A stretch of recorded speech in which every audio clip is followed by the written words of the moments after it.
Mais non, parce qu'on va le tout le temps. Et on est bon. Bon. Alors, Kedarkenu Bakodesh, c'est bon? Ouais. Comme on a l'habitude, d'abord on va dire un petit mot sur les parachiotes qu'on lit en ce moment. Comme on le dit surtout dans ces parachiotes de Bereshit, il faudrait faire tous les soirs court et encore ça ne suffirait pas pour parler de tout ce qu'il y a à dire dans ces parachiotes. On a lu Shabbat, parachat Vayera.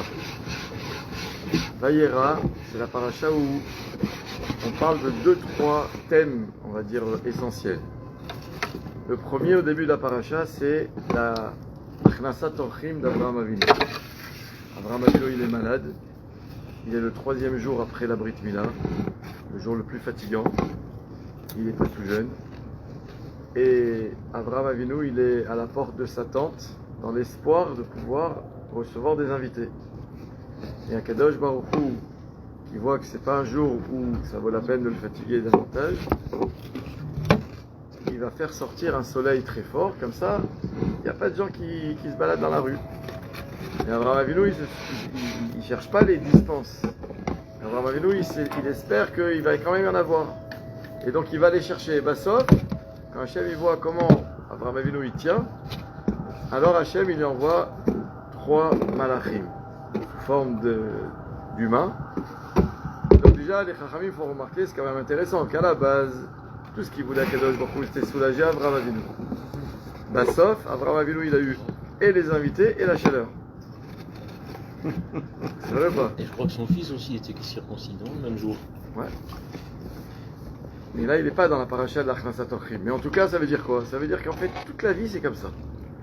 Ça veut dire, en fait, Akadosh Baruch Hu nous demande certaines choses. Il nous dit à nous, tu dois les faire. Maintenant, tu pourras toujours trouver des dispenses. Il y a des gens qui sont pros pour ça. D'accord ou pas? Toujours trouver des circonstances atténuantes. La Mishnah Gemara nous dit, la halacha ones rachamana patre. Quand quelqu'un il est anus, c'est-à-dire il a un cas de force majeure, il n'est pas tout, il est dispensé. Il y a des gens qui sont toute la journée en train de chercher des honnêtes. Vous savez, il y a des employés aussi comme ça au travail. Tous les jours, ils ont une excuse. Pourquoi ils sont en retard? Pourquoi ils sont absents? Ou pourquoi ils ne sont pas en forme? Ou pourquoi ils sont fatigués? Il y a des élèves aussi comme ça. Il y a de tout. Et en fait, Akadosh Baruch Hu, même ça, il testait Avraham Avinu. Ok, t'es fatigué, t'es âgé, t'es après la Mila, t'es malade. C'est pas t'es fatigué, il a une petite fatigue passagère. Il est malade. Après la halacha, il est patour. D'accord ou pas? Après la Mila, d'accord ou pas? On n'est patour comme une femme qui vient d'accoucher. Elle est patoura des mitzvot. La même chose. Mais Avraham Avinu, en fait, il nous donne une leçon. Il veut nous apprendre que moi, je ne cherche pas dans la vie à être patour. Je ne cherche pas à être dispensé des devoirs. Ah, j'ai toutes les raisons d'en être dispensé, ben je veux quand même les faire. Ah, et pourtant, Akadosh Baruch Hu, il va faire que ça va être difficile de les faire parce qu'il ne veut pas que je les fasse pour me dispenser toujours. Ben, je veux quand même les faire. Ah, mais c'est encore plus dur maintenant. C'est pas grave, je veux quand même les faire. Et bien ça, Avraham Avinu, il nous donne cette leçon que tu fais les choses, même si les choses elles sont devenues dures. Parce que Hachem, à la base, il voulait t'aider et te rendre pas tour. Moi, je veux quand même les faire. Après, il y a toute l'histoire de la ville de Sodome, qui va être retournée avec Lot et les filles de Lot, etc. Et après, il y a le thème dont on parle, je pense, tous les jours, dans la Tfila en tout cas, c'est la Akedat Yitzhak. Alors, j'aimerais avec vous ce soir avoir 2 petites réflexions. Une sur le début de la paracha et une sur la fin de la paracha. C'est-à-dire une sur l'histoire des malachim d'Avraham Avinu, la Achnasat Orchim, et l'annonce qu'on vient faire à Abraham et Sarah, qui va avoir des enfants, enfin un fils, et la Akedat Yitzhak. Alors on va commencer par le début. Déjà, j'ai vu un midrash incroyable qui dit quelque chose de manière. Avraham Avinu, il voit des malachim, donc des invités, il les fait rentrer, et donc il va s'occuper, il va bien les recevoir, il va aller chercher un veau pour lui faire la shkita, il va faire tout au top. Il y a un midrash qui demande où était Ishmaël à ce moment-là. Pas écrit dans la Torah. On ne parle pas d'Ishmaël. Mais elle aussi était après la Mila. Mais en tout cas, où il est? Le Midrash il répond, écoutez bien, quelque chose de Péléplaïm. Le Midrash il va dire que comme Avraham Avinu, pour faire la mitzvah d'Achnasat Orchim, quand il a fait rentrer les invités, il a dû repartir pour aller chercher un veau, pour s'occuper, le préparer, etc. Ishmaël, il avait peur que Sarah, qui n'est pas sa mère, c'est la femme de son père, que Sarah, elle fasse une avera, un issour de yichud avec un homme. Les anges. Les anges. Donc qu'est-ce qu'il a fait? Il est resté à côté. Il a dit comme ça, moi je casse le yichud. Comme ça le Midrash dit. Midrash Pélé. Pourquoi le Midrash il est Pélé? Parce que depuis quand Ishmaël, son problème c'est un problème de yichud? Vous savez ce qu'on dit de Ishmaël? Asher Bessar Chamorim Bessaram. Ishmaël c'est le symbole de l'inceste, des relations interdites. On l'a vu avec Mohammed. On l'a vu sans arrêt dans la Torah, d'accord ou pas? C'était quoi l'Égypte? Oui, l'Égypte c'était quoi? C'était pas une terre recommandable, d'accord ou pas? Donc Ishmaël c'est ça. Et puis Tom, là on a l'impression que Ishmaël il est tzaddik, il ne veut pas que Sarah soit au vert, qu'elle transgresse le issour de Yichud. C'est un arabe qui a donné un très très beau pirouche. Arrête, qu'est-ce qui se passe?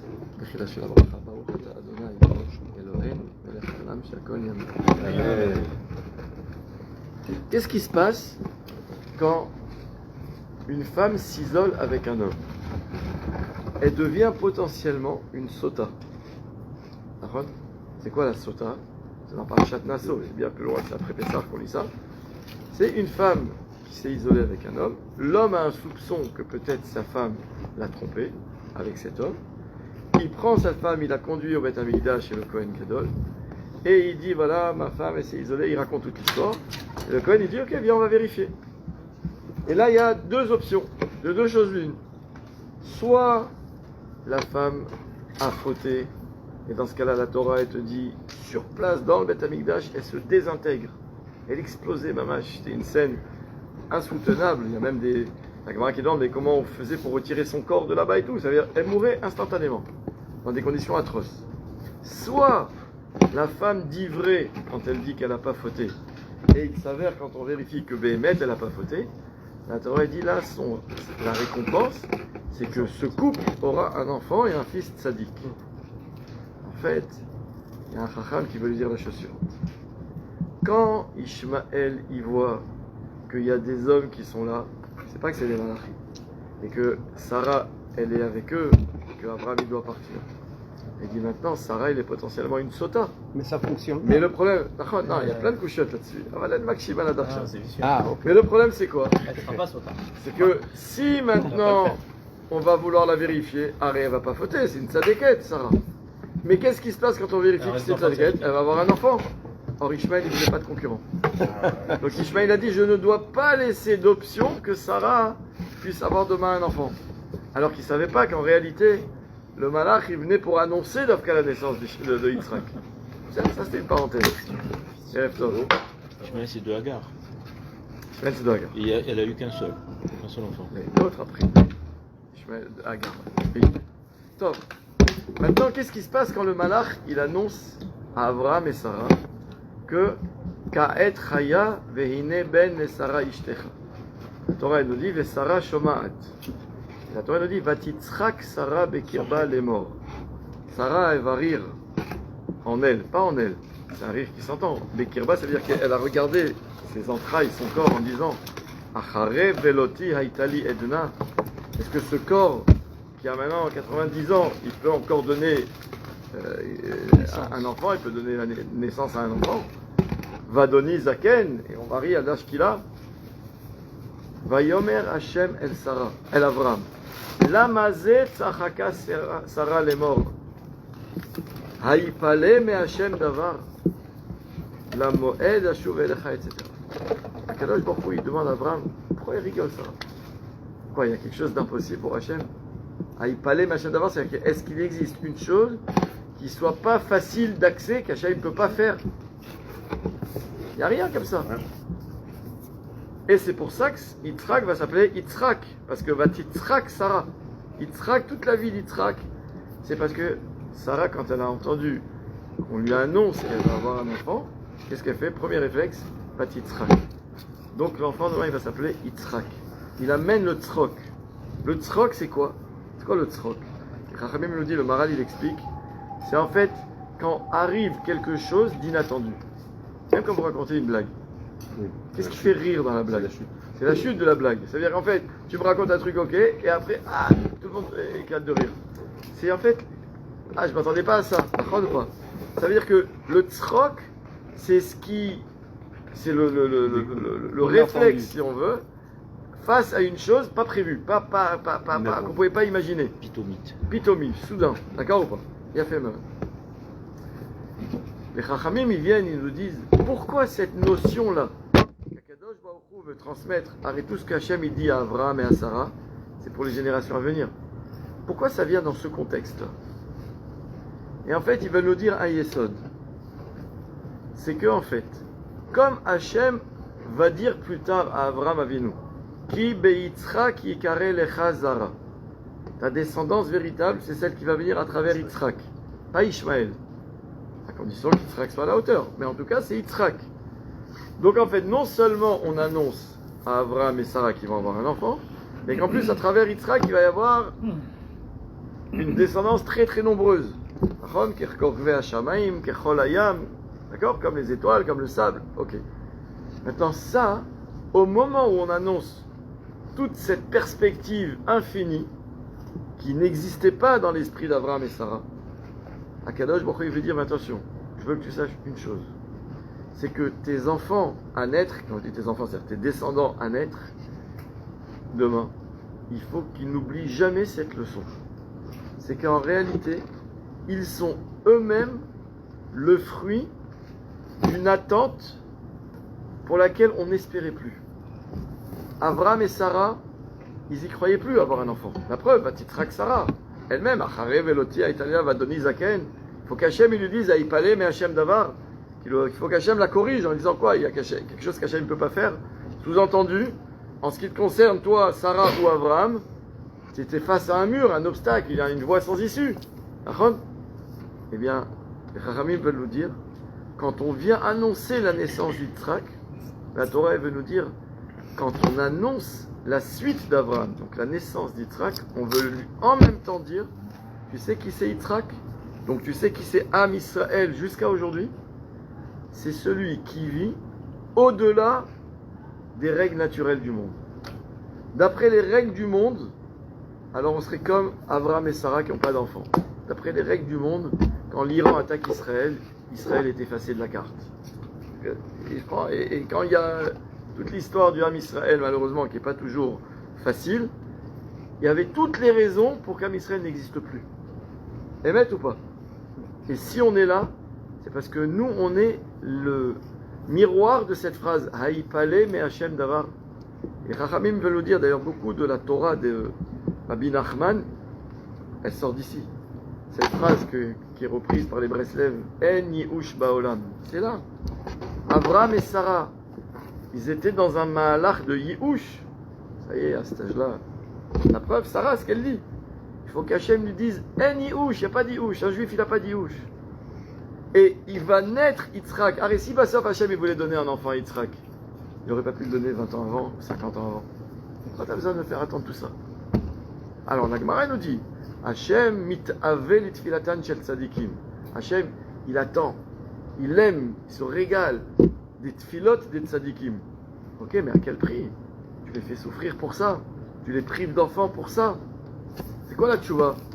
C'est qu'en fait, non, Akadosh Baruch Hu, il voulait que Abraham et Sarah transmettent ce message à leur descendance. Sachez que nous, on est un peuple dont la vie, elle est improbable.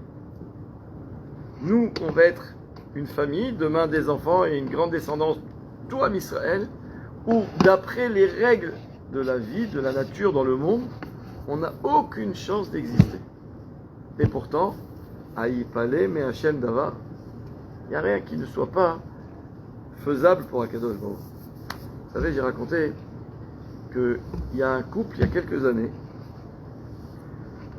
enfin, je reprends l'histoire bien avant, il y a un couple, il y a presque 40 ans, qui s'est marié. un jeune homme, une jeune femme, en parfaite santé. Ils ont eu la chance, après leur mariage, d'aller voir Baba Salé. C'est un peu plus de 40 ans. Baba Salé, il niftar cette année, ça fait 40 ans. Enfin, 41 ans, ça a fait. Donc, un peu plus, un peu avant. Un peu avant la ptira de Baba Salé, ils sont rentrés le voir, quelques semaines après leur mariage. Ils sont allés prendre une bracha. Et un jeune couple, qu'est-ce qu'il demande comme bracha? Il dit, faites une bracha, qu'on puisse avoir des enfants, Zera Shel Kayama. Baba Salé, il leur a dit, Savlanut. Patience. Ok, ils n'étaient pas stressés, ils viennent de se marier. Une année passe. C'est là, Baba Salé a dit Savlanut, on attend. Et puis une autre année passe. Ils vont quand même voir des médecins, machin, tout va bien. Encore une année, ils sont allés voir toutes les sgoulottes et les rabbanim et les machins. Mais en même temps, ils n'étaient pas angoissés. Savlanut, il n'a pas dit Chazé Shalom, il n'y aura pas d'enfant. Écoutez bien, ils ont eu un enfant, ce couple, après 34 ans de mariage. Histoire authentique, une fille unique. Une fille unique. 34 ans de mariage. Ça, c'est la leçon de... Il n'existe pas dans la vie de Yihush. Il n'y a pas de Yihush. Tu sais, il y a une autre histoire qui raconte qu'un jour... Yihush de désespoir. Ouais. De renoncer. On ne renonce pas.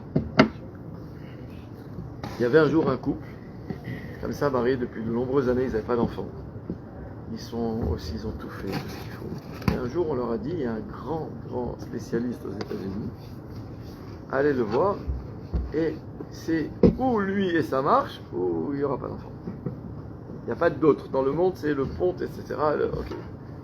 Donc, ils ont fait ce qu'il fallait, ils sont allés, mais comme ils ne parlaient pas l'anglais, ils ont fait appel à quelqu'un qui parlait l'anglais, qui puisse leur traduire.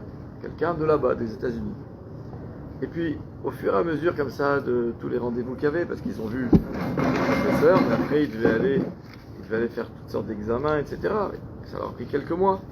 Donc, ils se sont rapprochés de ce gars-là. Ils sont devenus très proches, très amis, ils discutaient de plein de choses. Et un jour, au bout de quelques mois, après avoir fait toutes les bidicotes possibles, ils ont rendez-vous avec le grand professeur en question qui doit donner son verdict.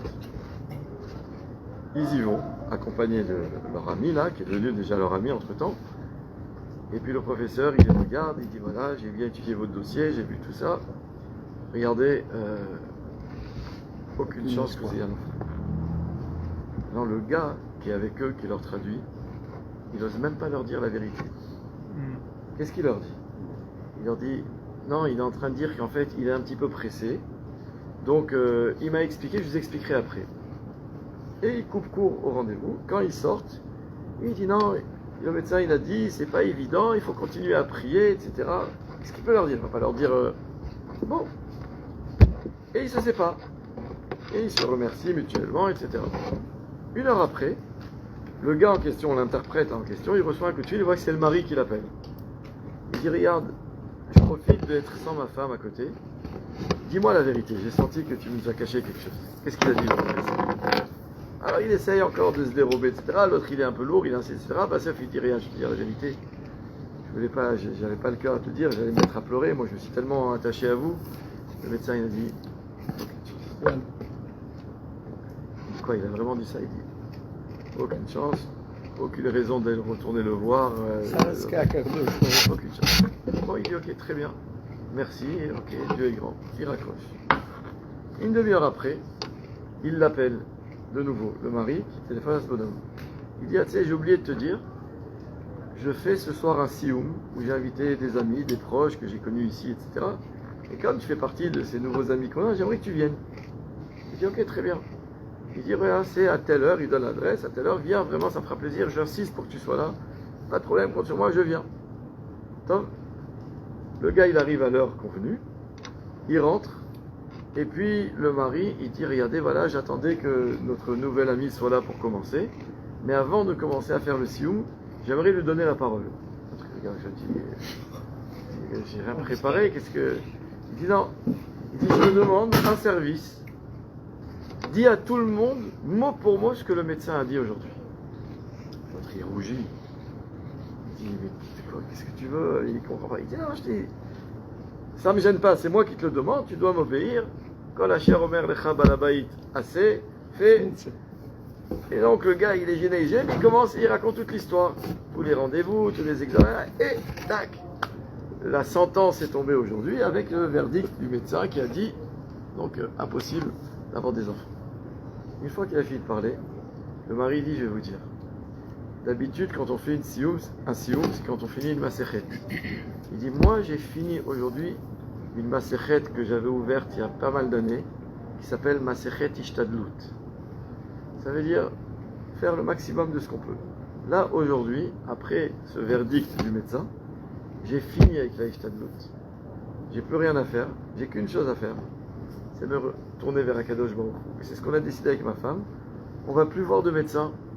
On fait qu'une chose, prier, demander à Akadosh Baruch Hu. S'il veut qu'on ait un enfant, on aura. S'il veut pas, on n'aura pas, mais on aimait Kabel Be'ava. Un an après, ce couple a eu un enfant. Ça, c'est ça, le En Yush Baolam. Aïpale me Hashem Davar. C'est-à-dire que souvent, Akadosh Baruch Hu envoie la Yeshua au moment où on s'y attend plus. C'est pas pour rien que la Gemara nous dit que En Ben David Ba, la Gemara dans Sanhedrin, le Mashiach ne viendra que lorsque le Ham Israël, entre guillemets, n'y croira plus. C'est-à-dire on sera arrivé, ça fait 2000 ans qu'on te le demande, Hachem. Ça va jamais venir, c'est pas possible. C'est là que ça va venir. C'est là que ça va venir. Vous avez entendu parler du Rav Galinsky ou pas? Rav Galinsky. Rav Yaakov Galinsky. Vous savez que lui, avant d'arriver en Eretz Israël, il arrivait en Israël avant la Shoah. Rav Galinsky, avant la Shoah, il avait passé presque 5 ans en Sibérie, en prison, dans les goulag, les travaux forcés, etc., dans des conditions atroces. Et c'était un jeune homme, il a beaucoup souffert, et il a raconté que pendant toutes les années où il était là-bas, il faisait une tefila à Hachem. Il demandait à Kadosh Baruch Hu, je veux juste une chose, quand je sors d'ici, je veux retrouver mes parents et pouvoir remercier ma mère pour 2 choses. Pour toutes les tfilotes qu'elle a faites, grâce à cette filote, moi aujourd'hui, même en Sibérie, je suis capable d'avoir encore un attachement à Kadosh Baruch Hu. Et pour les sacrifices qu'elle a fait, d'avoir été capable de vendre ses bijoux et toutes les choses personnelles qu'elle avait elle, qui étaient importantes pour elle, pour payer mon Mechaner, mon Melamed qui m'a enseigné la Torah. Il a raconté que quand il a fini au bout de 5 ans et qu'il est sorti de là-bas, il a cherché, ses parents ils avaient été tués, ses parents et sa famille. Il n'a retrouvé personne. Il a pu venir en Israël. Il racontait qu'il a eu un moment de déprime. Un moment où il n'arrivait pas à redémarrer. Il n'avait plus rien, il était seul. Il était jeune, mais il était seul au monde. Il connaissait personne. Il avait tout perdu. Il était arrivé en Israël, mais... Et un jour, quelqu'un lui a dit, tu ne peux pas continuer comme ça. Il faut que tu te ressaisisses. Il dit, j'arrive pas. Il dit, le seul qui peut t'aider, c'est le Chazonish. Va voir le Chazonish. Il habitait Bnei Brak. Vous avez entendu parler du Chazonish. Va voir le Chazonish. C'était le beau-frère du Staipeler. Staipeler, c'était le père de Raphaël Kanievski. C'est l'oncle de Raphaël Kanievski. Va voir le Chazonish et va écouter ce qu'il a à te dire.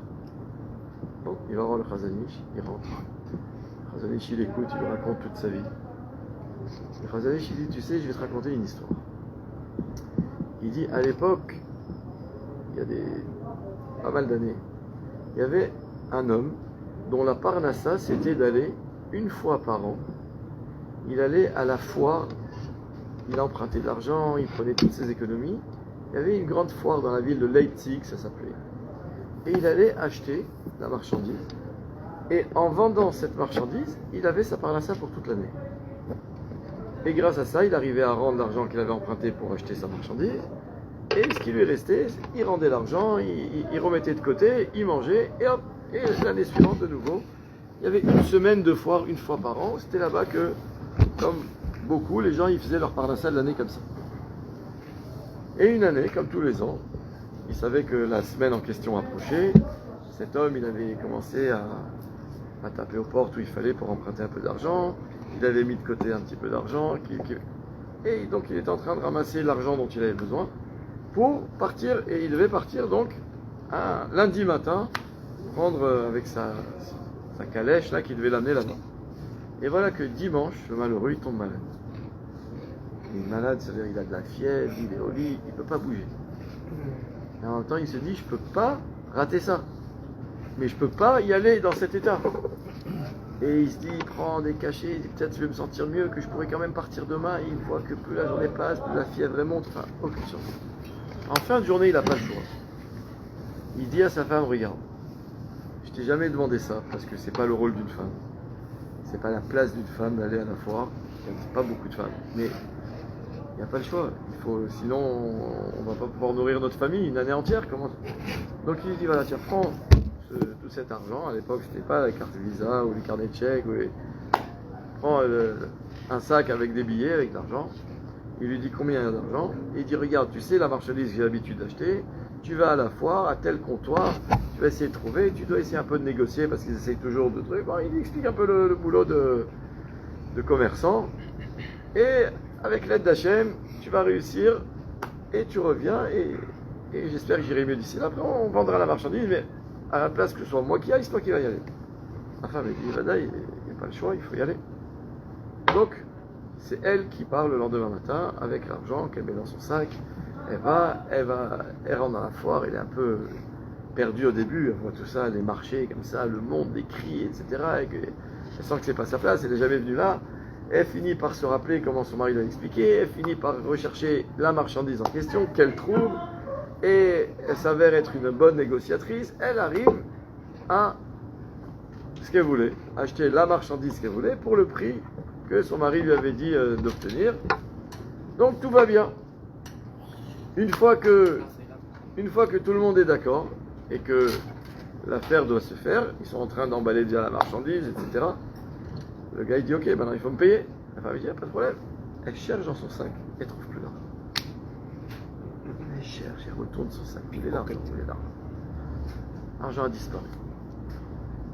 Et là, elle est tellement désespérée. Elle trouve un petit tabouret, un truc, elle s'assoit, elle se met à pleurer, à pleurer. Comment je vais faire? Si j'ai pas d'argent, j'ai pas de marchandise. Il n'y a pas de marchandise, il n'y a pas de parnassa. Mon mari va me tuer. Il faut en plus rembourser l'argent parce qu'une partie de cet argent, c'est de l'argent qu'on a emprunté. C'est la fin du monde. Et donc, il y a un petit attroupement autour d'elle. Tout ça, c'est le Chazon Ish qui raconte à Rav Yaakov Ganitsky.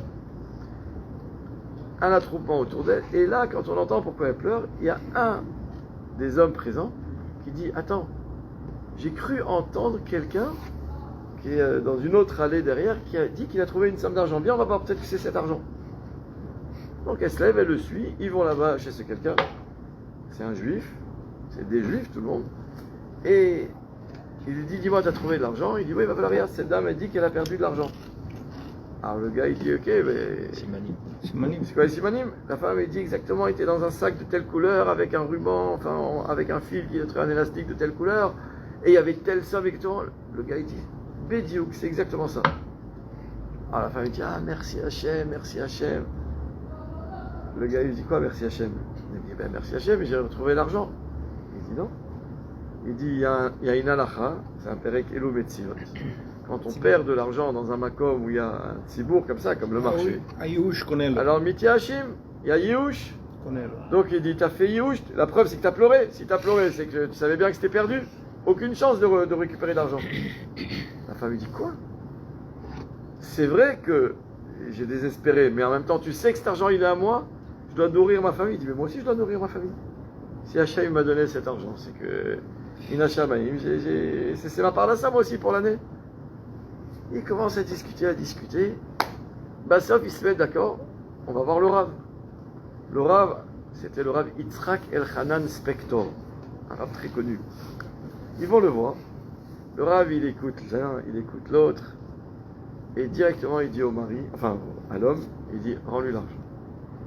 Alors lui, il commence à être une vacar. Il dit, mais Rav, c'est le Souga, Yéhou, je connais. Si elle a fait Yéhou, donc je connais. Le Rav, il dit, rends-lui l'argent. Attends, il lui rend l'argent. Si le Rav, il a dit, il s'était mis d'accord. Et là, le Rav, il dit à cet homme, il dit, je t'explique. Quand il y a écrit dans la Gemara que Yéhouch connaît, que quand quelqu'un fait Yéhouch, celui qui a trouvé, il a fait Kinyan, ça lui devient à lui. Le seul qui peut faire Yéhouch, c'est le propriétaire de l'argent. La femme, c'est pas elle, c'est à son mari. Le mari, il sait même pas qu'elle a perdu. Donc lui, il n'a pas fait Yéhouch. Donc, tu dois lui rendre l'argent. Ça, c'est l'histoire que le Chazon Ish raconte. Et là, le Chazon Ish, Yaakov Galinsky dit, tu sais qu'est-ce qu'on apprend de cette histoire? Que dans la vie, le seul qui a le droit de faire Yihush, c'est celui qui sent qu'il est Béalim de sa vie. Il est lui le propriétaire, il est maître de sa vie. Est-ce que tu es maître de ta vie, toi? Il n'y a que Akadosh Baruch. S'il y en a un qui peut faire Yihush, c'est lui. Toi, tu n'as pas le droit de faire Yihush. Rav Galinsky, il a dit que cette phrase, elle l'a accompagné toute sa vie. Chaque fois qu'il a passé d'autres moments difficiles, il en a eu, et qu'il avait envie de baisser les bras, il se rappelait de cette phrase. Le seul qui peut faire Yihush, c'est le Baal, c'est le propriétaire. Tu n'es pas propriétaire de ta vie. Et c'est une belle leçon pour savoir que Am Israël, il vient de là. Et vous savez, le Chafetz Chaim, il racontait une histoire, et je finis après, on parlera 2 minutes de la Hakeda. Chafetz Chaim, il racontait une histoire. Il disait qu'un jour, il y a un homme qui vient Shabbat après-midi à la choule. Quand le Chafetz Chaim, il racontait cette histoire, lui, il disait c'est une histoire qui a 200 ans. Donc, ça a 300 ans. Il y a un juif qui rentre au Beth Knesset Shabbat après-midi. Et il voit un autre avec un Sefer Teilim en train de faire Teilim et qui pleure. Il se demande, il va voir, il dit Makara, donne-moi, moi si je peux faire des Teilim, s'il y a quelqu'un qui est malade, pourquoi tu pleures? Le gars il dit, je vais te dire, moi j'ai une parnassa difficile. Tous les Motzei Shabbat, je pars de la maison et je reviens à la maison tous les vendredis avant Shabbat. Et je suis en voyage, je vais là, et j'achète et je vends. Et ben Koshi, ça suffit à peine pour nourrir ma famille. Il dit, mais tout ça c'est rien, j'ai l'habitude et je fais avec. Il dit, mais quand chaque vendredi je rentre à la maison et que je vois, quand j'ouvre la porte, ma fille qui a une 30aine d'années, qui est toujours pas mariée, j'ai de la peine. Et je me dis, je la vois pas toute la semaine, donc toute la semaine ma tête elle est occupée à autre chose. Et chaque fois je me dis, allez, Shabbat, je vais rentrer, je vais me reposer, je vais faire une sieste. Et quand je vois ma fille, je me dis, non, le Shabbat c'est le jour où je peux étudier ou prier. Je vais prier pour elle, qu'Hachem il lui envoie son zivouk. Et voilà pourquoi je pleure, parce que je pense à ma fille et je prie qu'Hachem il lui envoie son zivouk. Et l'homme, il lui dit à ce moment-là, il dit, parle-moi un peu de ta fille. Il lui parle un peu, il dit, tu sais que moi j'ai un fils qui a le même âge. Il dit, peut-être on peut faire un chidour. Et Kitsour, je vous la fais courte, ils ont fait un chidour, ils se sont mariés. Non seulement ils se sont mariés, mais de ce mariage sont nés 4 garçons. Les 4 garçons, un c'était celui qui a écrit le Ktsot HaChoshen. Quand on a étudié à la Yeshiva les Sugyot de Nashim, Nezekin, surtout Nezekin, avec tous les dynim de Sfekot, etc., c'est pas possible qu'on n'ait pas ouvert un jour le Ktsot HaChoshen. Toutes les Yeshivot du monde. Son frère, c'était le Kuntras à Sfekot.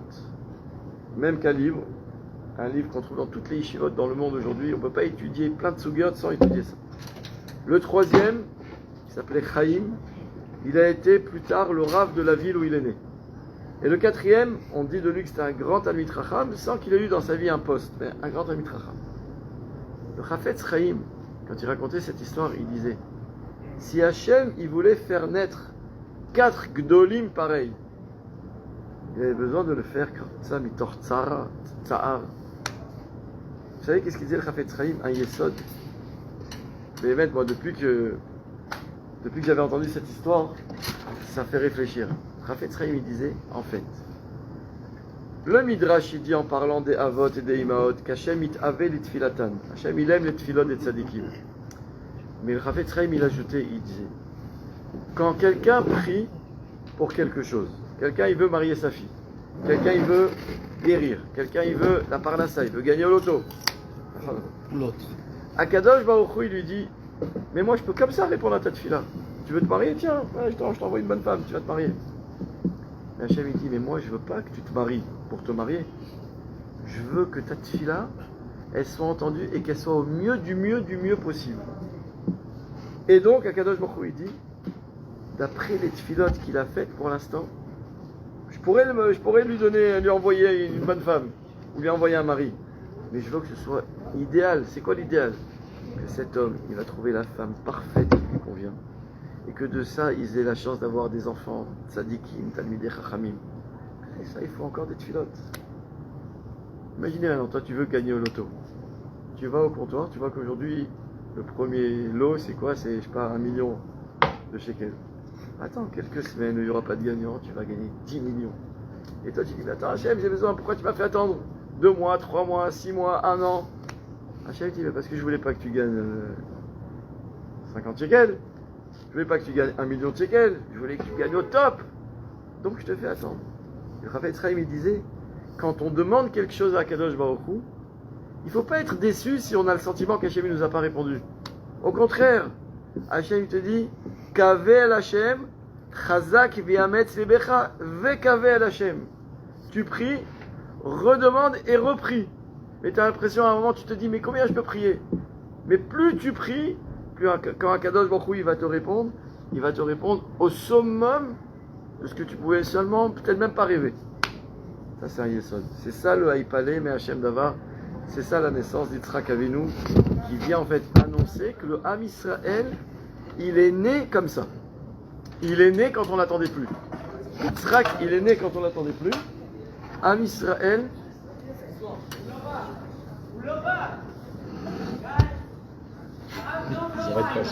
ok. Deuxième inyan, je vous ai dit, je voulais qu'on parle de la Akedat Yitzhak. J'ai vu une question pshuta. Combien de Nisyonot a eu Avraham Avinu? Tout le monde le sait. 10 épreuves. La dernière, d'après beaucoup de Rishonim, c'est Akedat Yitzhak. La première, il y en a qui disent c'était l'histoire de Ur Kasdim, quand on l'a jeté dans la fournaise. Beaucoup disent c'était Lech Lecha, celle qui apparaît dans la Torah, parce que Ur Kasdim, on en parle en passant à la fin de Noach, on en a déjà parlé. Ok, on ne va pas rentrer dans tout ça. La neuvième aussi, beaucoup disent, c'est laquelle? C'était dans notre paracha.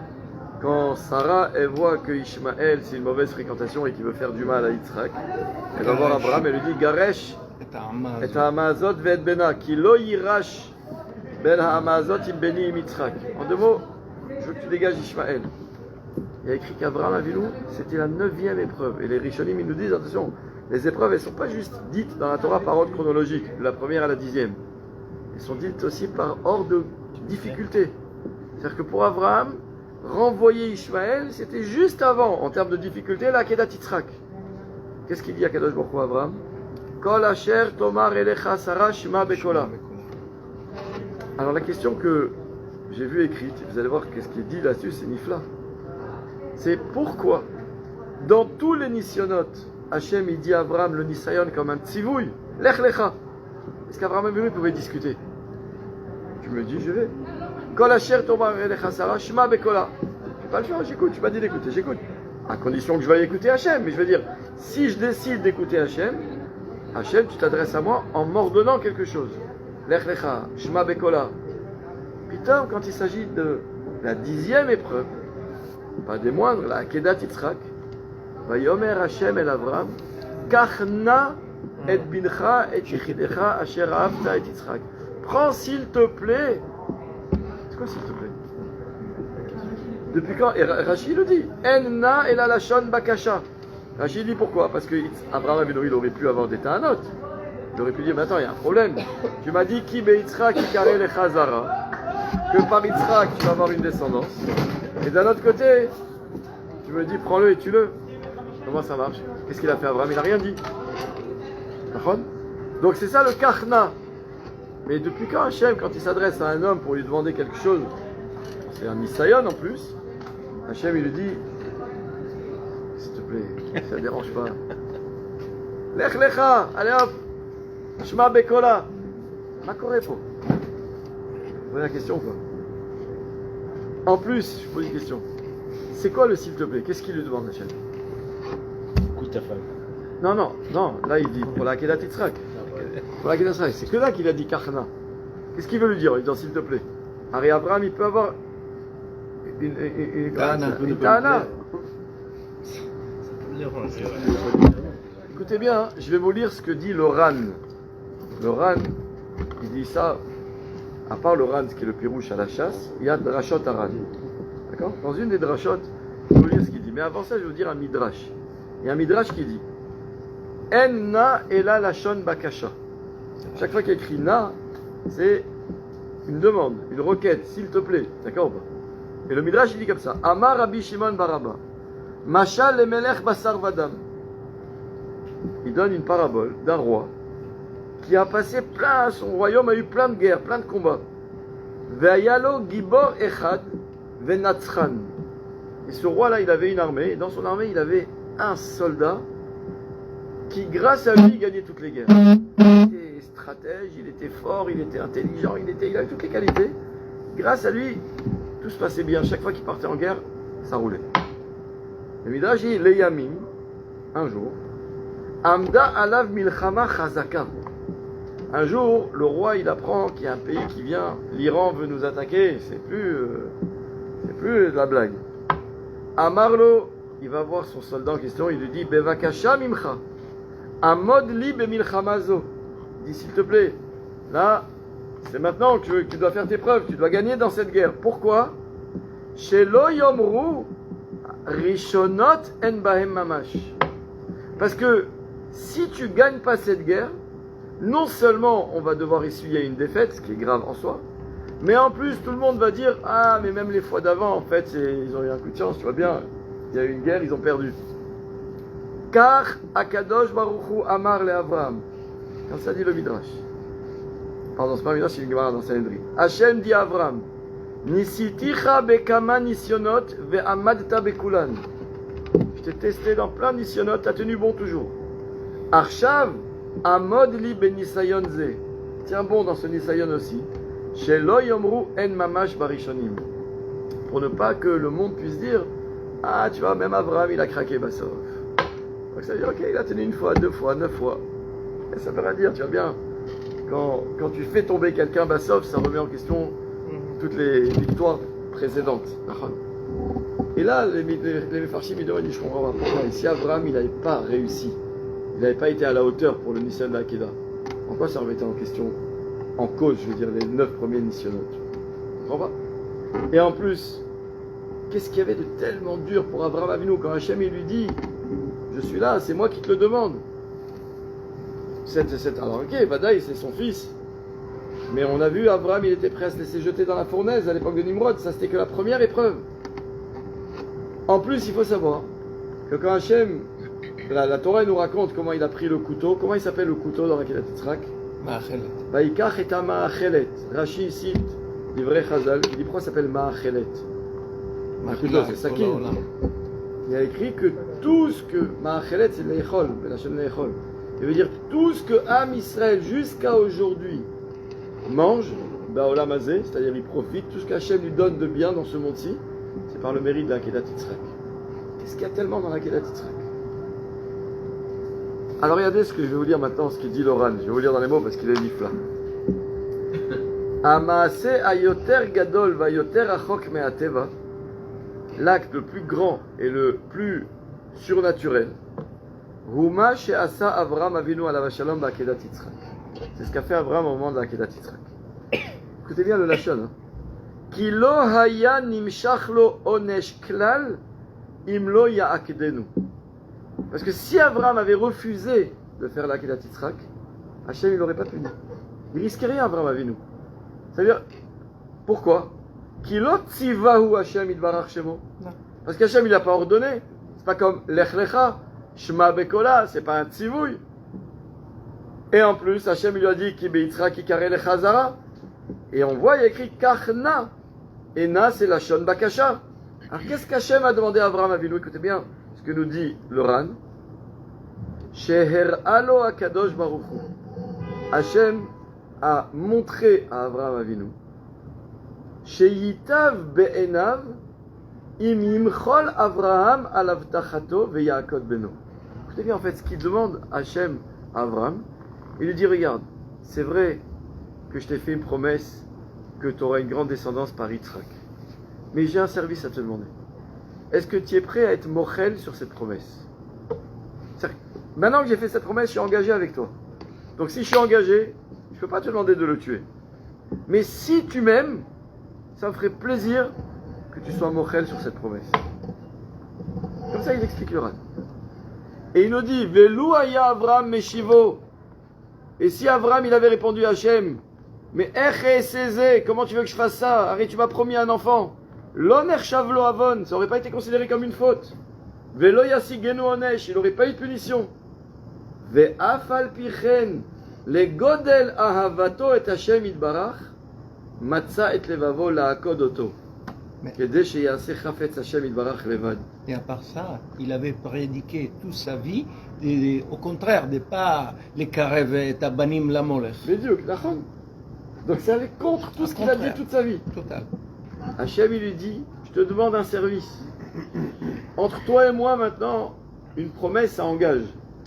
Donc moi, je te suis redevable. Donc Yitzhak, il est là. Yitzhak, il doit te donner des enfants. Sauf si tu acceptes d'être mochel sur la promesse que je t'ai faite. Et Abraham Avinu, il aurait pu dire Hachem, même pas dans les rêves. Attends, j'ai attendu ça, regarde l'âge que j'ai.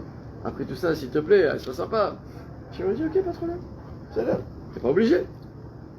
Abraham Avinu, begodel ahavato. Il avait tellement d'amour pour Hachem, il voulait qu'une chose. Il voulait sheyehaseh chafetz Hachem yitbarach. Il voulait qu'une chose, c'est que la volonté d'Hachem, elle soit faite. Si pour ça, il faut que je renonce à la promesse qu'il m'a faite, et ça lui fait plaisir, j'accepte. En vérité, Akadosh Baruch Hu, il a demandé à Abraham Avinu de faire mochin ktanim, de jeter la logique, de jeter. Ouais. Ouais, mais il pense pas à sa femme, Qui Abraham, quand il va tuer son fils. Non, mais c'est sa femme, c'est l'enfant de sa femme. C'est l'enfant énorme. de sa femme, c'est le sien aussi. Canirait que Abraham Avinu, il connaissait le niveau de Sarah Imenu. Et les femmes à l'époque, c'était. Je sais pas. Je sais On pas a un si mari elle comme aurait... Abraham Avinu. Je sais pas si elle aurait accepté. Hein. Vous avez un Une sapin mère laisse tuer son enfant par son propre mari. Je vais vous lire le Rashi. C'est pas possible. Le premier Rashi de la paracha Chaye Sarah. Arrête, Sarah, elle est morte. Qu'est-ce qu'il dit Rashi? C'est trop gros quoi. Vaïyu Chaye Sarah. De quoi elle est morte, Sarah? De peine. La peine de quoi?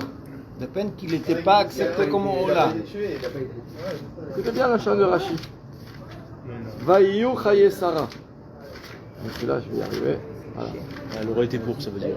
Oui, peut-être il avait un pigoule. Parce qu'il est parti en sacrifice. Nismecha mitat Sarah le'akedat Yitzhak. Je peux pas comprendre ça. Le récit de la mort de Sarah, il suit immédiatement le récit de la Akedat Yitzhak. Pourquoi? Les filles, chez Aliede Besorat HaAkeda. Parce que, suite à l'information qu'elle a reçue, Sarah, sur l'histoire de la Akeda, c'est quoi? Chez Nizdamen Bena Lishrita. Que son fils a été présenté à la Shrita. Vekimaat Shelo Nishrat. Et il a failli ne pas être sacrifié. Parcha Nishmata Mimena Umeta, elle en est morte. Pose une question. Qui a écrit là? Qu'est-ce qu'il aurait dû dire Rashi? Vekimat Nishrat, elle a eu un choc. Le Satan, c'est le Satan qui est venu le raconter. Il a dit, tu sais où il est ton mari? Elle dit, non, ça fait quelques jours, je ne l'ai pas vu. Il dit, bah, figure-toi qu'il est parti avec Yitzhak et il est en train de l'égorger. La bonne femme, elle a un arrêt cardiaque, elle meurt. Comme ça, on comprend Rashi en général, mais c'est pas écrit comme ça. Il y avait écrit Vekimat Nishrat, Vekimat Shelo Nishrat. C'est pas une erreur de frappe, hein. C'est ce qu'il veut Rashi. Je veux te dire qu'en fait, Sarah Imenu, elle faisait tellement confiance à Abraham que quand le Satan il vient lui raconter qu'Abraham Avinu n'a pas réussi sa mission, elle en est morte. Elle en est morte de souffrance, quoi. On n'a pas accepté Yitzhak en Korban.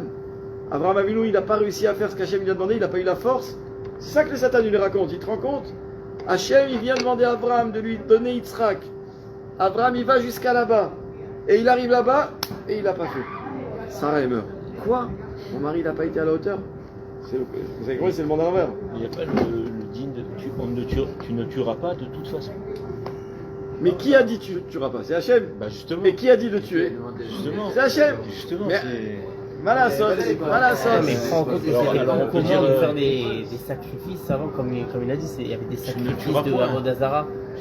C'est ça que le Midrash il dit. Abraham Avinu, il aurait pu dire à Hachem, je comprends pas, c'est contraire de tout ce que tu as appris. C'est contraire de ce que tu m'as promis. C'est contraire de tout. De tout ce que tu m'as dit de dire autour de moi. Avant, les gens, ils faisaient ça. Ils prenaient leur enfant, ils les sacrifiaient pour leur idole. Et moi, je me suis battu en disant, c'est interdit de faire une chose pareille. Qu'est-ce qu'il va raconter le monde? Abraham Avinu, il a pris son fils qu'il a eu à 99 ans et il l'a sacrifié pour son Dieu. Donc je passe pour un rigolo. Tout ce que j'ai dit, je fais le contraire. Abraham Avinu, tout ça, il le garde dans son ventre. dit à Hachem, qu'est-ce que tu veux? Que je sois mochel sur la promesse que tu m'as faite? Ça te fait plaisir? Ani mochel. Pas rien, non? Vous comprenez pourquoi, jusqu'à aujourd'hui, on profite du mérite de la Hakeda? Quelle force il fallait pour faire la Hakeda? Mais j'ai envie de vous dire, ce que les Mefarshim ils expliquent sur ça, qui va bien plus loin que ce qu'on a déjà dit. Il faut savoir que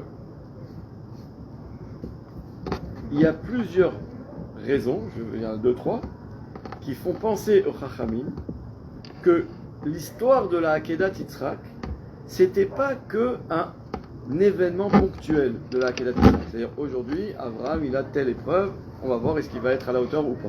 Pas ça.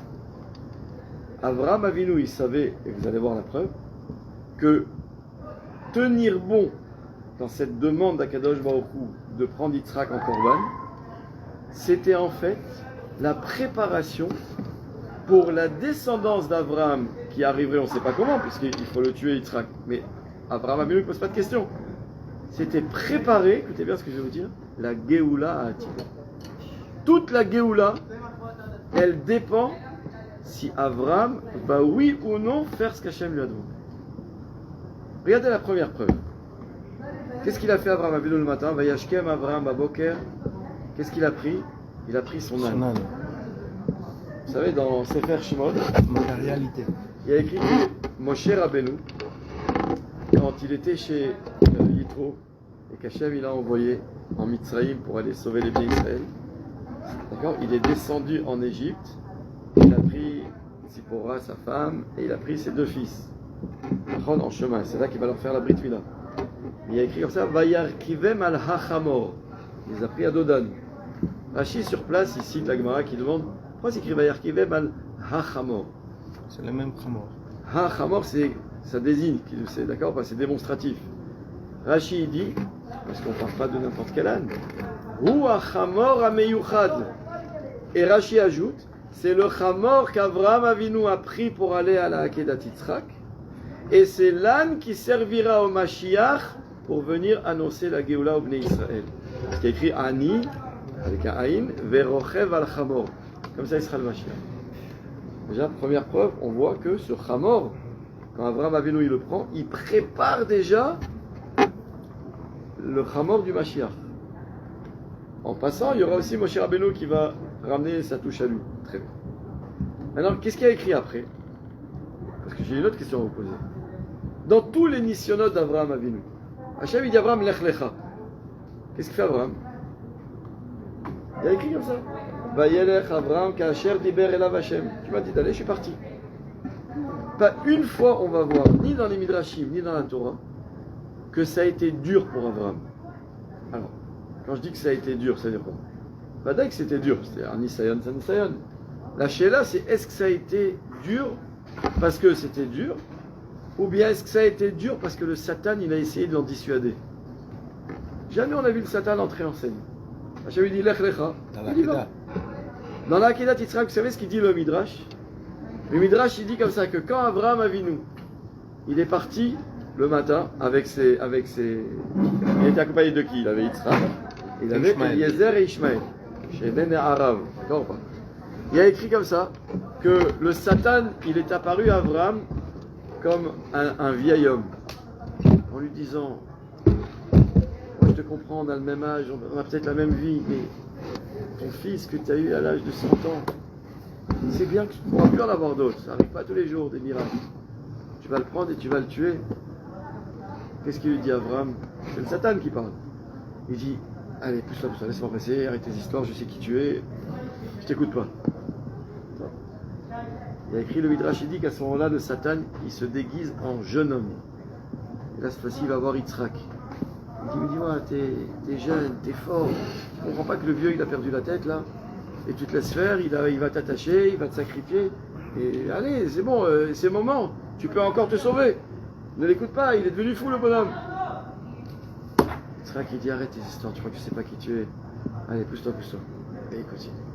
Fleuve. Et là, il a écrit le Midrash, il dit que le Satan, il est apparu comme un fleuve agité, qui s'est dressé sur la route d'Abraham Avinu. Et Abraham Avinu, il marche. Et l'eau, elle lui arrive au début au genou, et après, il lui arrive jusqu'à Baoumaïm Adnafesh. Il ne peut plus respirer. Et là, le Satan dit nous, allez, ça y est, fais demi-tour. Et là, Abraham Avinu se met en colère contre lui. Il dit arrête, laisse-moi faire le Retzon Hashem. Et là, quand le Satan il a compris qu'il n'y avait plus rien à faire, lui, il a fait Yehush. Abraham.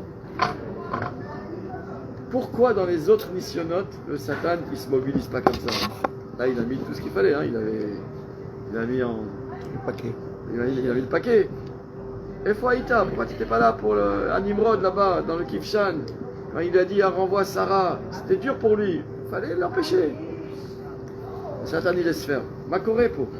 C'est de là qu'elle descend de Mashiach. Ah, écoutez bien. Non. Quand Abraham Parce qu'elle Avinu, était Metsuvé. il approche, après toutes les épreuves du Satan, il y a écrit Vayar et Amakom Merachok. Vous savez ce qu'il dit le Midrash? Ça fait peur ce qu'il dit. Le Midrash il dit ce pasouk là, il vient annoncer ce qui va arriver au Bnei Israël pendant le Galout.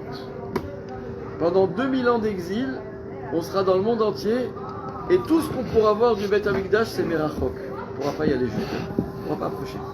Vayar et Amakom Merachok. D'où, entre parenthèses, question moderne de savoir est-ce qu'on a le droit d'aller au Harabaït ou pas. Il y a des rabbanim qui disent que oui, alors que les rabbanim, normalement les plus sérieux, on va dire comme ça, les plus mékoubalim, ils disent ma putain, un juif tant qu'il n'y a pas eu le Mashiach, il ne va pas. Et j'ai vu, vous savez, ils jouent avec le feu, alors ils disent il faut aller au mikvé, ils vont se tremper au mikvé, et après ils se prosternent, vous savez, en se mettant pichout, yadaim et raglaim, c'est-à-dire à plat ventre avec les bras et les mains et les pieds ouverts comme ça, comme on se prosternait à l'époque. Et ils vont là-bas jusqu'au Harabaït, mais c'est assourd, il y a un chashash, chiyuv karet. Donc si un jour il y a un copain qui vous dit regarde, on peut aller au Harabaït et tout, bien sûr, c'est que c'était interdit. Mais pour vous dire, j'ai vu quelqu'un qui lui il y va, un Français, les Français ils aiment bien ça.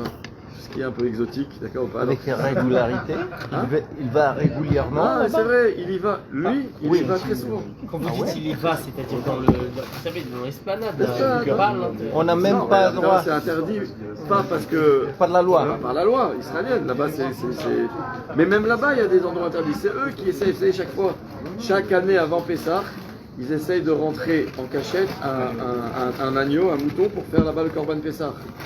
Eux ils disent il faut faire le Korban Pessah. Ouais, authentique, chaque fois, ils prennent des tout petits moutons, ils les mettent dans le manteau, ils essayent de rentrer, chaque fois ils se font choper.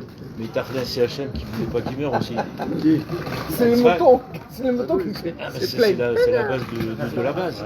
Bien sûr, mais Hachem il a dit allez pas. Je veux dire, même si l'histoire est tordue de tous les côtés, c'est Hachem qui l'a voulu.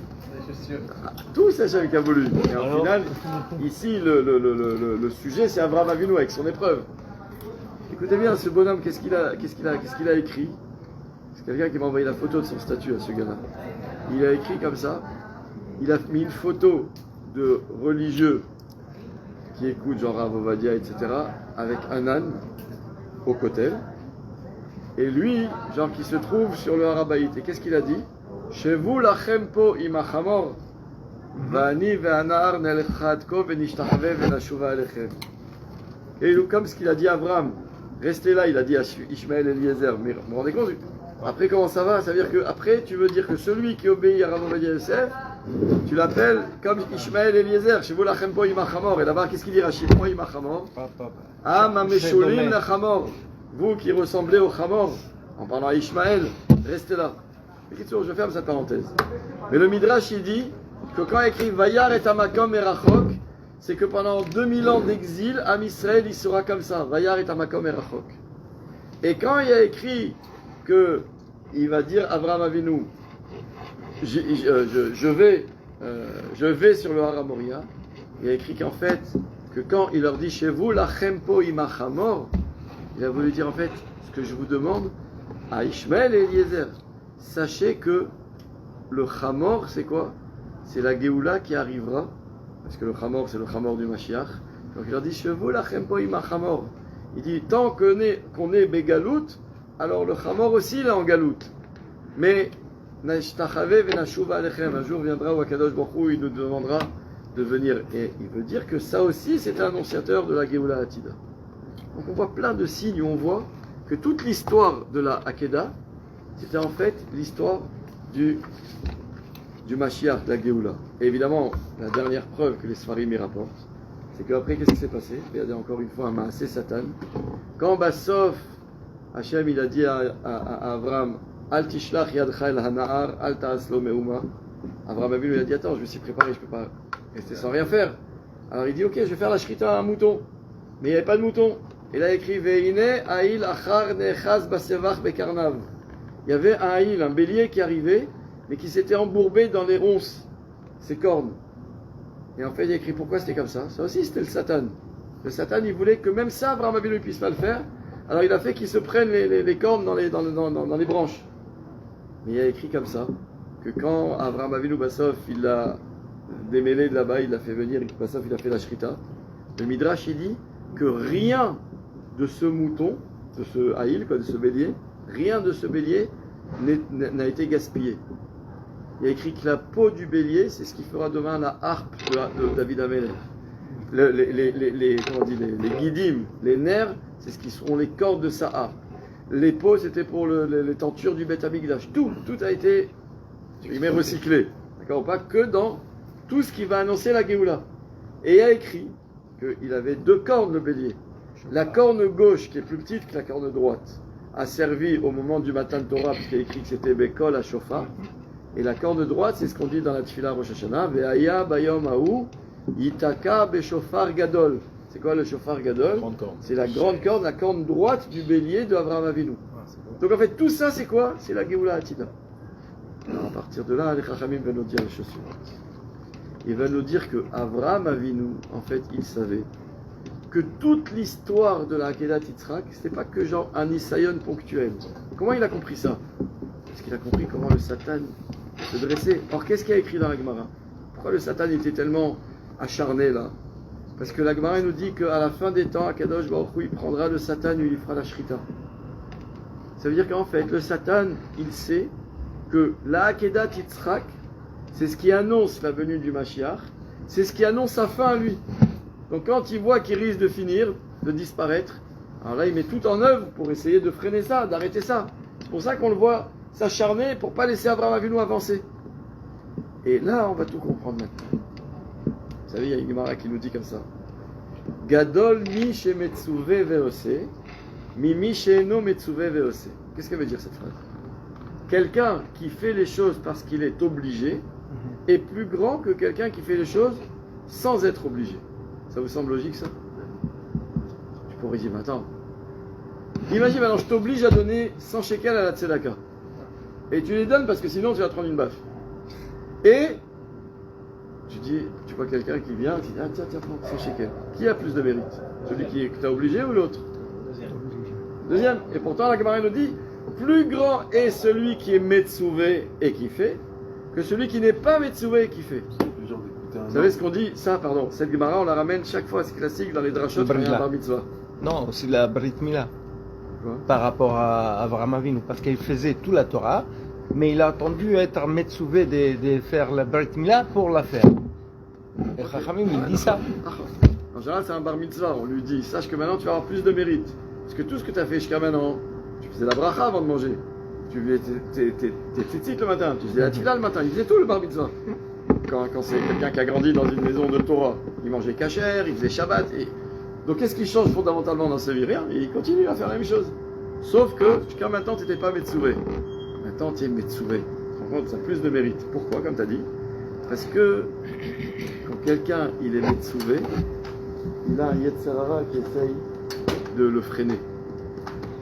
Quand quelqu'un il est obligé, il a une réaction de ne pas faire.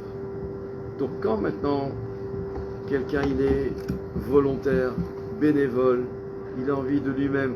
Alors quand on fait les choses comme ça, on les fait avec tout notre cœur, on ne sent même pas l'effort. J'ai envie de faire. Ah pourtant ça te coûte de l'argent. Ça je ne calcule pas, c'est mon kiff ça. D'accord ou pas? C'est pas un kiff genre d'aller manger à un resto ou de se faire un kiff de faire du bien à l'autre. Mais c'est son kiff. Donc tu calcules pas parce que c'est Eno Metsuvé. Mais imagine maintenant, c'est une mitzvah de donner le maaser. Ah, ça c'est dur. Mais pourtant il y a un gars juste avant, il est venu, tu lui as donné 1000 euros. Pourquoi maintenant tu as du mal à donner ton maaser? Parce que là c'était Eno Metsuvé. J'ai eu envie. Là c'est Metsuvé, c'est dur. D'accord ou pas? Alors écoutez bien. Qu'est-ce qui va se passer quand le Mashiach il va venir? On va continuer à faire les mitzvot ou on va continuer à faire les mitzvot? On continuera Shabbat ou on continuera plus Shabbat? On va tout faire. Mais pourtant, qu'est-ce qu'on a dit? Que quand le Mashiach il va venir, Akadosh Baruch Hu va faire la shrita au Satan. Maintenant, le Satan, c'est le Tzarara, c'est le Malach HaMavet, c'est le même. Donc ça veut dire que, est-ce qu'on aura moins de mérite? Bien sûr. Bien sûr. Pourquoi? Dans l'obligation.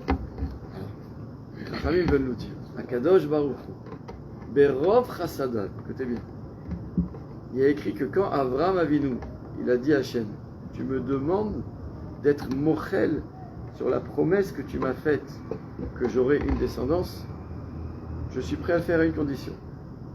C'est que si demain j'ai une descendance, et que cette descendance, elle va te faire elle aussi une promesse, Kol Asher Yomar Hashem Naaseh Venishma, mais qu'un jour ils vont oublier leur promesse, ils ne vont pas la faire, toi aussi sois mochel. C'est pour ça que la Akedat Yitzhak, c'est la clé qui vient permettre la Mechila Slicha Vechapara d'Akadosh Baruch Hu. Parce que, qu'est-ce qu'il a demandé à Hashem Avraham? Sois mochel sur ma avtacha, sur ma promesse. Avraham il dit, Enibaya, moi je peux être mochel, toi aussi sois mochel quand je te demanderai. Mes enfants ils ont dit Naaseh Venishma, ils ont promis. Ah tu vas bien, ils n'ont pas fait. Timchal. Et Hashem il dit, t'es mochel, je serai mochel. Après, c'est un sacré négociateur. Avraham Avinu, grave. D'accord ou pas? On a vu même avec Sdom, d'accord ou pas? Donc Bekitsour, écoutez bien. Comme Akadosh Baruch Hu, il veut absolument que Avraham Avinu fasse cette Akedat Yitzhak. Pourquoi? Parce que à travers la Akedat Yitzhak, ça annonce déjà toute la Géoula à venir. Alors Avraham Avinu, il veut que on soit jusqu'au bout de la logique. Et c'est quoi le bout de la logique? C'est qu'en fait, qu'est-ce qui va se passer quand il y aura la Géoula? On aura un mérite de faire les mitzvot comme si on les avait fait Metsouvé, alors qu'on ne sera pas Metsouvé. Alors Akadosh Baruch Hu, il dit à Avraham Avinu, écoutez bien, c'est le moment, il faut la chute. Akadosh Baruch Hu, il dit à Avraham Avinu, si on veut bien se préparer à la Géoula, vous n'êtes pas avec moi là, aïe aïe aïe, vous n'êtes pas avec moi, c'est un coquin qui va vous tourner la tête. Si on veut bien se préparer à la Géoula, Avraham Avinu, écoute bien Nat, il faut que quand je te demande la Hakeda, ce ne soit pas un tzivouille. Karna, s'il te plaît. Karna, tout ça c'était pour arriver à ça, et on a demandé, prochain dit s'il te plaît. Il dit mais parce que je veux que tu prépares la Géoula. Or quand il y aura la Géoula, il n'y aura plus de tzivouille. Donc si maintenant ce qui prépare la Géoula c'est un tzivouille, donc on n'a pas fait ce qu'il faut. Karna, c'est Bakasha Mimcha, si tu veux. Donc il y aura encore des mérites pour les mitzvot avec le Mashiach. Oui, Vadaï. Et bien qu'on les fera comme l'homme Metsouvé, eh bien on aura le Sachar comme si on était Metsouvé. C'est bon jusque-là? Voilà, va au prochain. Énorme. Allez, on fait un peu d'Alacha.